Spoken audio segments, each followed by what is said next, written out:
Hello guys, hope you're doing well. Recently I had the opportunity to join Harvard's virtual venture into management experience, and this video is about sharing that experience with you all and uh, helping you think like a Harvard student and how help you navigate through the case and have an idea how the case method works.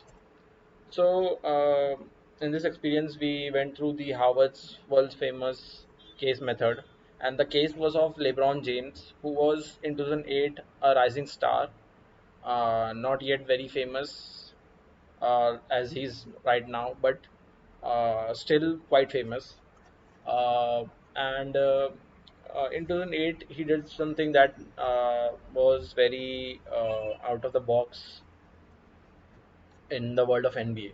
So he fired his agent and decided to start his own marketing agency with his friends under the banner of LRMR, which was the initials of his friends and him. And This case revolves around the video game endorsement decision that they had to take. So we have to decide what is the best course of uh, action moving forward. So we'll just look into the case that was given to us. So, as it says that in late 2018, Maverick Carter, the chief uh, CEO of LRMR, was preparing for a meeting with his childhood friend and business partner, the superstar LeBron James, to discuss three video game endorsement opportunities. So, as I said, he was just a small forward for Cleveland Cavaliers. Uh, James was one of the biggest superstars in the history of NBA in 2008. He was among world's best athletes since his high school days, and he appeared in the cover of the Sports Illustrated magazine, which goes on to display that he was already a brand when he was a college student and a teenager. Since then, he had made numerous records in basketball and had been named Rookie of the Year and had won a gold medal in 2008 Summer Olympics. Increasingly, he was able to capture attention outside the basketball court. Towards his second year in NBA, he decided to fire his agent when he was only 20 years old, and he decided to fire him into the second year of his NBA. He already had a 90 million endorsement with Nike, which means that money was not a very big deal for him at this moment. Um, then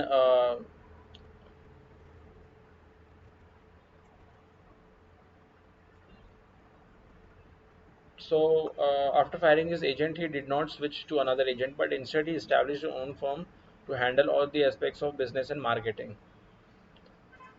With his friends, he did it, and so one of the reasons he did it was to take more control. And He felt that uh, if he were running his own marketing and branding, he could represent himself better and show what is it real Lebron is like. And they could see the person behind the brand. They could And also they did not want a simple transaction like in simple deals. They wanted partnerships.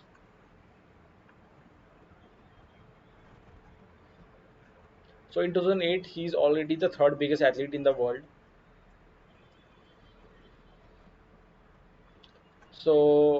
So at this time it is when opportunity comes to him. So this opportunity comes from three companies. These three companies are EA, 2K Games, and Xbox Live. And So let's look at the deals that were being handled to him. So EA was offering him to be signed as the cover athlete of their signature game in the basketball uh, that is NBA Live. They were already a very big company. They had revenue of $4.7 billion in 2008, and their individual games typically sold for around $50. So, how was the deal going? So the game would, so they were not making any changes to the game, but they were just putting LeBron James on the cover of the game, and he was prepared to offer James a 2-year contract, paying him $400,000 in first year and 300,000 in the second year. And LRMR had a good reason to believe that this was substantially higher offer than they were making to the other athletes such as Brett Favre and Tiger Woods or Ronaldinho. In return, he expected him to be able to be available to shoot commercials and promotional material. So, as we see that the total is around $700,000 for 200 years, for around 5, 6, or maybe a week's time. So let's look into the second deal. So the second deal was being offered by 2K Games. Their signature product in the basketball series is NBA 2K, which was the most highly acclaimed basketball game there was, and I believe that it was better and more sold than NBA Live at that time. It was available in all consoles, and I believe that so was EA's game. Okay, and they wanted him to be the signature athlete for the 2K game, and they were offering upfront payment of 300,000 and $350,000 for the second year. And if the game sold more than 4 million units in its first 2 years, it agreed to extend its deal with another year for 400,000. In addition to that, um, 2K Games had offered four uh, pay bonuses at various targets. So in year one, the game sold more than 2 million units. James received 500,000. If it sold then more than 2.5 million, then it would receive an extra 250,000. For more than 3 million, then it would gain extra 750,000, and so on. So these were the kinds of deal that were being offered to him. On paper, it seems a very lucrative deal, but yet the sales are not fixed and it could go any way. So it is the slight bit of risk that LeBron would himself have to take. In return, he would be able to dedicate his time for the motion capture of the material that were to be used in the game. And the third deal is from Microsoft on their platform Xbox Live. So I think this game would have been an Xbox exclusive, or maybe it would have been Xbox plus PC exclusive. And the customers were required to pay $50 for the full access of the game, for of the platform. So in $50 they were given the yearly access of the entire platform, which had the game. They were offering him a guarantee of $250,000 in advance, plus to a revenue sharing deal in which James could earn 20% of the game's revenue. So if game, so if uh, yeah, Microsoft were making 10 million, then James would be making 2 million. That was the kind of deal that was being handed to him. But the stipulation was that it had to be more than 3 million for get generating 2 million. So I think it would have still made he would have still made if the game made between, then he would get 12.5%. So 3 million would give him 20%, so that would be 600,000, which is already more than, no, it's not more than. So if game made around 4.5 million dollars, he would be getting the same amount of money as EA is giving him in the 2 years. So, but James would have to be heavily involved in the development of game, and also the downside of this is that there's no game ready, and he would have to make it himself, and it would require time, it would require effort, and also there's no guarantee of success of the game.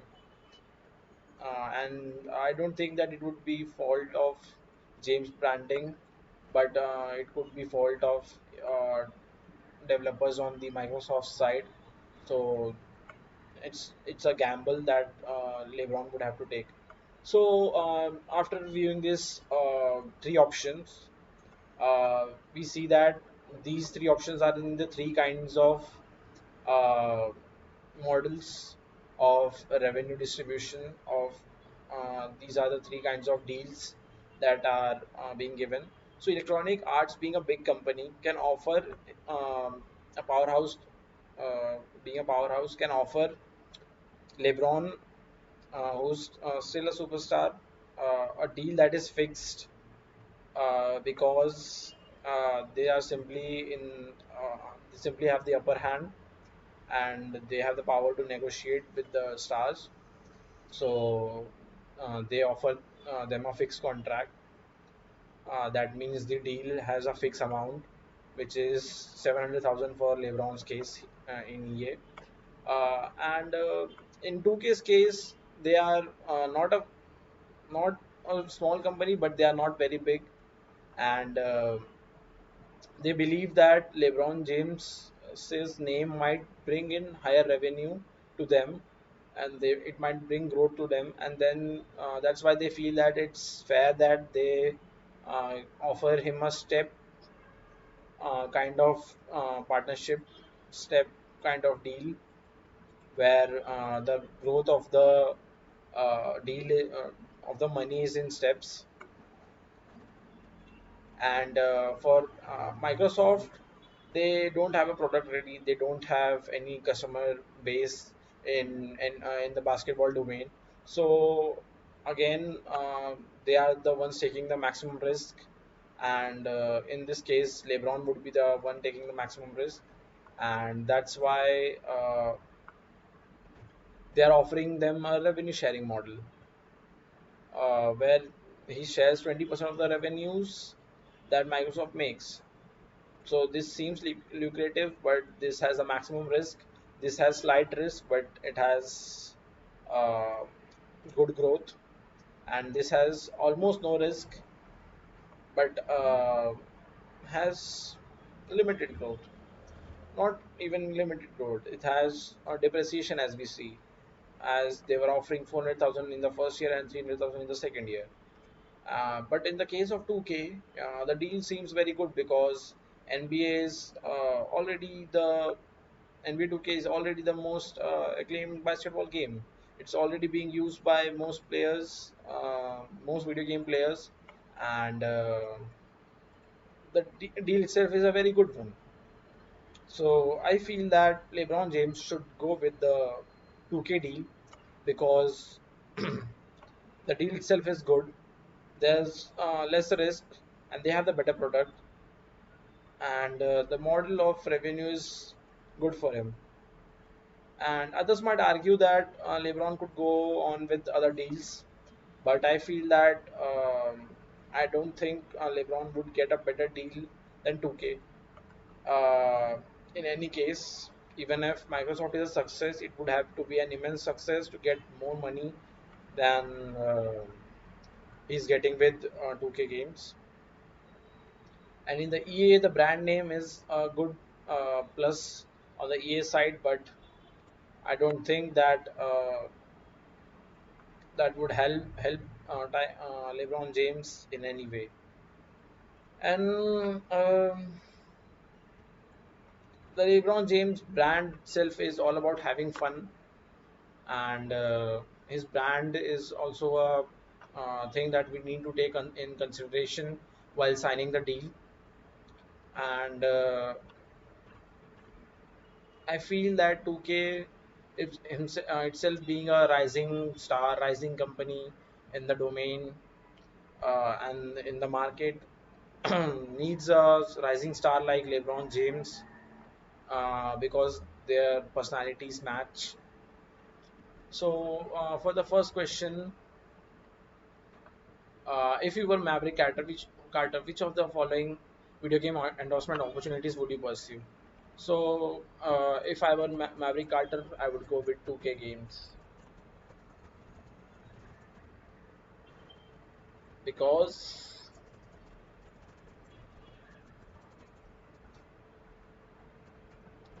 deal is good, lesser risk, lesser time commitment.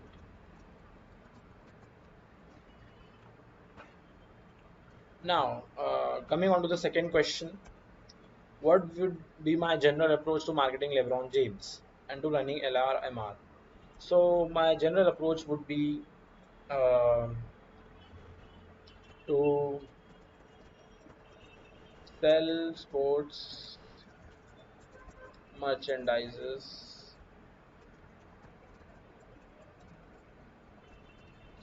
offer other stars contracts for marketing them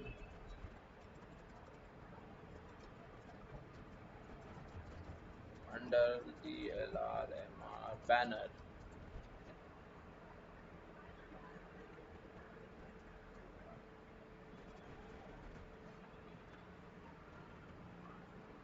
And can it revolutionize the world of sports marketing? And do you subscribe to LRMR's vision? And what should be companies' first priorities? So I believe that yes, it can revolutionize the world of sport marketing. And yes, indeed, I subscribe to the vision.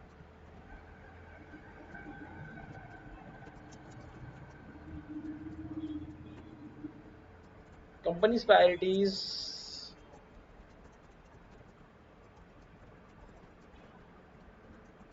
should be LeBron because he's the final product at the end. He's the only product they have, and he will continue to be the biggest product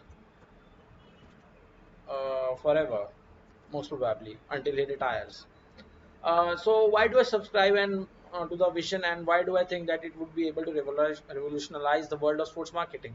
So one of the reasons I think it would be able to do it is because LeBron himself is a brand, and I don't think that one needs a agent to do the deals for themselves, to do the deals for them. I think a sports star or a sports personality or a celebrity has the power. They themselves have the power that is enough to negotiate these kinds of deals. And the agent, being just a middleman in the between, is um, just a leech that is eating out all the revenue, eating out all the money that is coming in between. I feel that the presence of an agent is eating out um money from both the company's sides and on the player's side, on the star's side, on the celebrity's side. So why should two parties lose company and compensate to the third party? Instead, I feel that if two parties are dealing with themselves directly, that is perfect. That is great. And I subscribe to the vision of LRMR because I believe that this kind of model, this kind of marketing approach, this kind of brand building is helping, not only helping, it is helping the stars. It is letting them take control of their own personal branding, and it is also helping them show themselves better. It is helping them to show the true selves of themselves without being a product that is being sold by somebody else at the end of the day.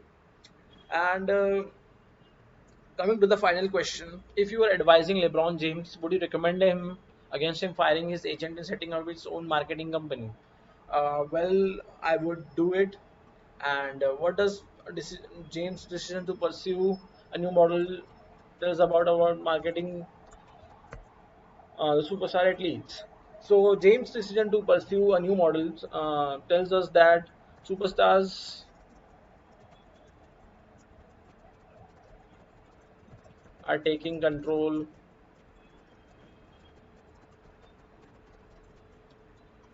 of their own branding.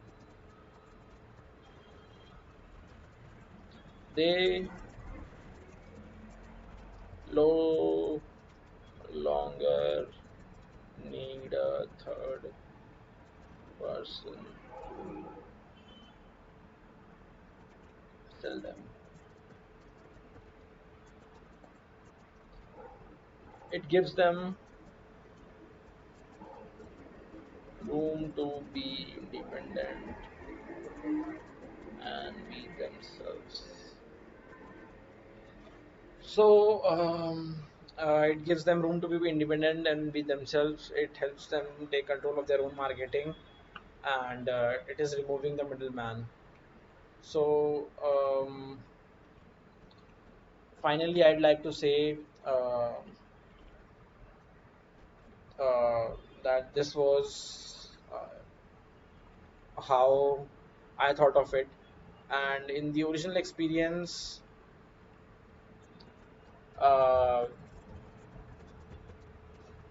in the original experience, we formed teams of four, and we discussed it among ourselves that how we would go about marketing LeBron James, and we had a 30-minute discussion on how we would market him and all the other questions that there were there.